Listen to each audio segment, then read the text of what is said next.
నేను ఆహ్, మన చెక్ మైక్. ఆహ్, గురు నేను మాట్లాడడంలో చాలా వీక్ మీ అందరికి తెలుసు. సో, మధ్యలో మధ్యలో మీరు అలా ఆహ్, నేను ఒక పోస్ట్ చూశాను. మన చాగంటి కోటేశ్వరరావు గారు చెప్పారు. ఆహ్, తిరువణామలై వెళ్ళాలంటే అరుణాచలం గారు దర్శనం చేసుకోవాలంటే చాలా అదృష్టం ఉండాలి. అదేదో ఎనర్జీ లేకపోతే అక్కడికి వెళ్ళలేం. అలా ఈ అఖండ చేయాలంటే చాలా బలం కావాలి. చాలా బలం. ఇది ఇది నాకు తెలియదు. ఇది తమన్ మ్యూజిక్ కాదు. ఇది ఆ శివుడు చేయిస్తున్నాడు అంతే. నేను నాకే అర్థం కాలే. ఒక రీల్ మ్యూజిక్ చేసిన తర్వాత మా టీంతో కూర్చొని మాట్లాడతాను. ఎందుకంటే అందరు రండ్రా ఎక్కడైనా పబ్కి పోదాం కొంతసేపు అంటే టు హ్యావ్ ఫన్. అంటే ఫన్ అంటే ఏంటి, ఒక మంచి బ్యాండ్ వాయిస్తున్నారు వినేసి వద్దాం, లేకపోతే మంచి ఫెస్టివల్కి వెళ్దాం రండి, మంచి ఫుడ్ రెస్టారెంట్కి వెళ్దాం అంటే మా టీం అంతా వచ్చేస్తారు. వీళ్ళందరినీ గుడికి తీసుకెళ్ళడం చాలా కష్టం. సో అఖండ అనేది ఒక గుడి. సో ఆ రోజు ఆ గుడి దర్శనం చేసుకోవాలి. అది చాలా చాలా రేరెస్ట్ మూమెంట్. నేను యాక్చువల్గా ఈ సినిమా సైన్ చేసే ముందు అనుకున్నాను, అఖండ 1లోనే అన్నీ చేసేసాం, ఇంకా 2లో ఏం చేస్తాం అని అనుకున్నాను. బట్ చాలా ప్రే చేసుకున్నాను నిజంగా. బికాస్ చాలా అదృష్టం ఉండాలి ఇలాంటి సినిమాలు చేయాలంటే. ఇలాంటి సినిమాలు నిజంగా అది శివుడు రూపంలో బాలయ్య గారిని చూస్తుంటే ఆయన పడే కష్టం, ఆయన పడిన కష్టం నేను చాలా చెప్పాను మీకు. ఆ కస్బేగి అనే జార్జియాకి వెళ్ళాను. అక్కడ -14 డిగ్రీస్లో మొత్తం ఈ టీమ్ మీకోసం ఆ క్లైమాక్స్ షూట్ చేస్తుంటే నిజంగా చాలా కంట్లో చాలా నీళ్ళు వచ్చేసింది. ఇంత కష్టపడతారా, ఇంత కష్టపడాలి ఒక సీన్. బికాస్ బోయపాటి గారు రాసేది చాలా బలం, బట్ అది స్క్రీన్ మీద 1000% తెస్తాడు ఆయన. అది చాలా రేర్ మూమెంట్. ఆయన అనుకుంది తీస్తాడు, అది మనల్ని నమ్మిస్తాడు. అది చాలా పెద్ద విషయం. అది అసలు ఒక్కొక్క రీల్ పనిచేస్తుంటే అసలు వచ్చిన హై మాకు మామూలు హై కాదు. ఇదే చెప్పాను, మళ్ళీ చెప్తున్నాను. ఫస్ట్ అఖండాకి నాకు ఏమేమి హైస్ జరిగిందో సేమ్ అదే హైస్ మళ్ళీ అఖండ 2కి జరుగుతుంది అంతే. సో ఇది ఒక సైకిల్. దీనికి ఏం చెప్పాలి, లైక్ చాలా చాలా చాలా చాలా తపస్సు చేసి ఉండాలి, లేకపోతే చాలా ఆశీర్వచనాలు ఉండాలి ఇలాంటి సినిమా చేయాలంటే.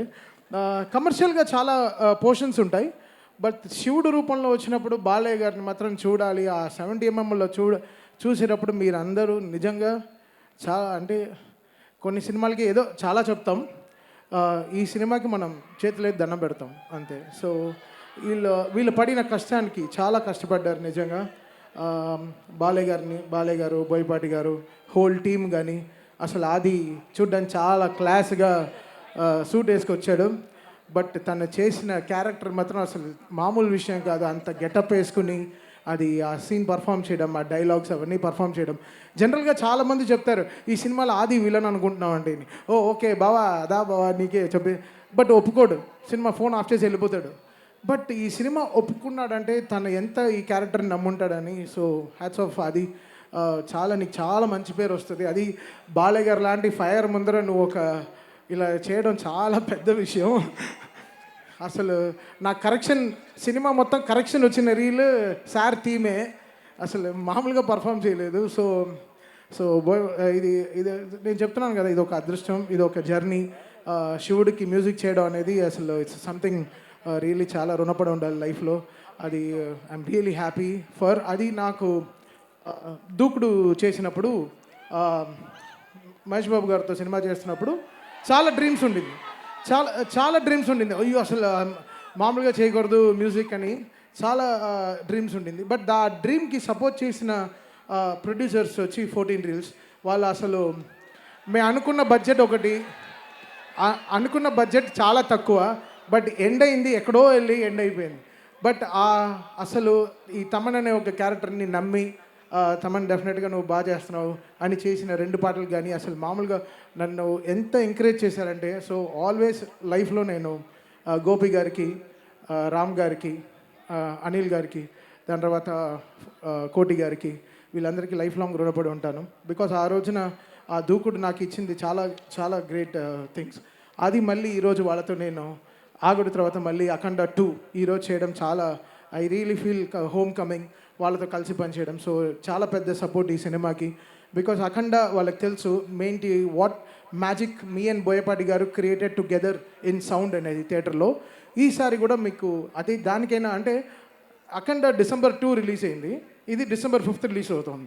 సో ఇంకా 3 అంతలు ఎక్కువ ఉంటుంది అన్నమాట. సో డెఫినెట్గా సో దానికి ఎక్కడ వీళ్ళు ఎక్కడ వెనకాడలేదు, ఎక్కడ తక్కువ చేయలేదు. దానికైనా 10 రెట్లు కష్టపడ్డారు. నిజంగా బాలయ్య గారికి హ్యాట్స్ ఆఫ్. ఆయనకి నిజంగా అసలు ఆయన బలానికి, ఆయనకి ఎనర్జీకి నిజంగా త్రిశూలం అనేది ఒక దాదాపు ఒక 11-12 కేజీలు ఉంటుంది బ్రాస్లో. అది పట్టుకుని ఆయన నడిచేటప్పుడంతా అసలు ఎలా ఉండిందంటే అసలు నేను లైవ్లో చూశాను. అది మీరు థియేటర్లో ఇంకేంటి వాళ్ళు పడే కష్టాన్ని మనం కూడా ఇంకా 10 రెట్లు కష్టపడాలని చాలా కష్టపడి చేసాం. సాంగ్స్ మేము అనుకోలేదు. సినిమా లాస్ట్ 3 months ముందర వరకు ఏం సాంగ్ కంపోజ్ చేయలేదు. సినిమా చూస్తూ చూస్తూ చాలా పాటలు వచ్చేసాయి. అండ్ ఈ సినిమాలో వచ్చే ఒక్కొక్క పాటకి రాసిన లిరిక్ రైటర్స్ కానీ అందరూ చాలా చాలా కష్టపడ్డారు. చాలా చాలా ఎంతో ఎంతో ఎంతో కష్టపడి రాశారు. బికాస్ బోయపాటి గారు ఆయన డైలాగ్ స్పేస్ మనకి మ్యూజికల్గా ఇచ్చారనమాట. సో అది ఎంత జాగ్రత్తగా యూటిలైజ్ చేసుకోవాలో అనుకున్నాను. సో థ్యాంక్ యూ బోయపాటి గారు for giving me another block buster cinema. అంతే. ఆ బ్లాక్ బస్టర్ సినిమా ఎందుకు చెప్తున్నా అంటే ఇలాంటి వర్డ్స్ వదిలినప్పుడు జాగ్రత్తగా ఉండాలి. బట్ శివుడిని నమ్మారు. శివుడు పని చేయించారు మమ్మల్ని అందరినీ. సో ఆయన ఒక రూట్ వేసి ఇచ్చారు. So all mighty thank you lord Shiva for giving me this opportunity ఈరోజు. అది ఇంత గొప్ప సినిమాకి పనిచేయడం. అండ్ బాలయ్య గారితో 5 సినిమాలు బ్యాక్ టు బ్యాక్. అది ఎంత లైఫ్లో ఎంతో ఎంతో ఎంతో ఎంతో మా అమ్మ అంతా ఎంతో పుణ్యం చేసి ఉండాలి. ఇలాంటి సినిమాలకి నేను చేసి ఆవిడ ఎన్నో పూజలు చేసి ఉండాలి. అది నా క్యారియర్ స్టార్ట్ అయింది భైరవ దీపంతోనే. అది మళ్ళీ ఇప్పుడు 5 సినిమాలు కంటిన్యూస్గా మళ్ళీ గోపీచంద్ మల్లితో మళ్ళీ 6th ఫిలిం కూడా స్టార్ట్ అయింది. సో ఇంకా 6 ఇంకా అంతే. ఇంకా బాలయ్య గారు అంటే మాకు ఒక 10th ఎగ్జామ్ లాగా కూర్చొని చదువుతూనే ఉంటాం. ఏం చేద్దాం ఈ సినిమాలో, ఎలా చేద్దాం, మాస్ సాంగ్ ఎలా చేద్దాం, ఇప్పుడు ఒక కొత్త journey. So really happy, fortunate in life. ఒక లైఫ్ కంప్లీట్ అవుతుందంటే that's because of working with Balayya garu. Really happy. And నిజంగా ఆల్వేస్ బాలయ్య గారు ఫ్యాన్స్ని నా గుండెల్లో పెట్టుకుని చూసుకుంటా. డెఫినెట్గా I make you all proud always. Because Balayya garu అనేది ఒక మంచి ఎమోషన్. సినిమా దాటి ఆయన చేసే ఎన్నో మంచి పనులు చేస్తున్నారు. క్యాన్సర్ హాస్పిటల్ కానీ, హిందూపూర్లో కానీ ఎన్నో మంచి పనులు చేస్తున్నారు. ఆయన ఇచ్చే దీవెనలు ఎలా ఉంటుందంటే ఎవరు అడగరు అమ్మగారు బాగున్నారని, ఎవరు అడగరు. అమ్మగారిని అడిగాను చెప్పి అంటారు ఎప్పుడు అడిగినా. సో అది నాకు చాలా బ్లెస్సింగ్గా ఉంటుంది. బట్ ఆయన బ్లెస్ చేసేవన్నీ. సో థ్యాంక్ యూ బాలయ్య గారు ఫర్ గివింగ్ మీ దిస్. నన్ను నమ్మి ఇచ్చిన ఇంత ఆపర్చునిటీ ఇచ్చింది చాలా చాలా థ్యాంక్స్. December 5th మళ్ళీ చెప్తున్నా, మళ్ళీ కంప్లైంట్ చేయొద్దు. స్పీకర్లు పోయాయి, అది పోయాయి, ఫైర్ అయింది. ఇప్పుడు ఒక ఆలిగారు ఇంటర్వ్యూలో చెప్పాను, మీరు దేవుడికి అర్చన చేసినప్పుడు తాళాలు కొడతాం, డ్రమ్ములు వేస్తాము, స్విచ్లు ఆన్ చే మొత్తం డ్రమ్ములు వస్తాయి, మైకులు ఇలా ఆఫ్ అయిపోతుంటాయి, అన్నీ జరుగుతాయి. ఏం చేస్తాం మనం? ఆరతి ఇచ్చినప్పుడు అలానే ఉంటుంది. సేమ్ ఈ సినిమా కూడా అంతే. హై ఇచ్చినప్పుడు ఇంకా కొట్టకుండా ఇలా చేతులు కట్టు కూర్చుంటాను. సో ఎవరు కంప్లైంట్ చేయొద్దు. ముందరే అందరు థియేటర్స్ మీరు ముందరే మీ స్పీకర్లు సర్వీస్ చేసి పెట్టుకోండి. ఇది నేను కొట్టే హై కాదు. ఆయన అలా సినిమా తీస్తే నేనేం చేయను. ఆయన బోయపాటి గారు నిజంగా అలాంటి సినిమా తీశారు. సో డెఫినెట్గా అందరికీ అదే హై ఉంటుంది థియేటర్లో. అండ్ యాక్ట్ చేసిన అందరూ లైక్ సంయుక్త మేనన్ గారి నుంచి, మురళీమోహన్ గారి నుంచి, అది అందరూ ఎక్స్ట్రాడినరీ పర్ఫార్మెన్స్ చేశారు. సో డెఫినెట్గా December 5th ఇంకేం చెప్పాలి, మరో బ్లాక్ బస్టర్ హిట్ బాలయ్య గారితో చాలా సంతోషంగా ఉంది. Thank you so much sir. కలుద్దాం 6th 7th ఎప్పుడు ప్రెస్ మీట్లో కలుద్దాం. అంతే, సక్సెస్ మీట్లో కలుద్దాం సార్. సక్సెస్ మీట్లో కలుద్దాం.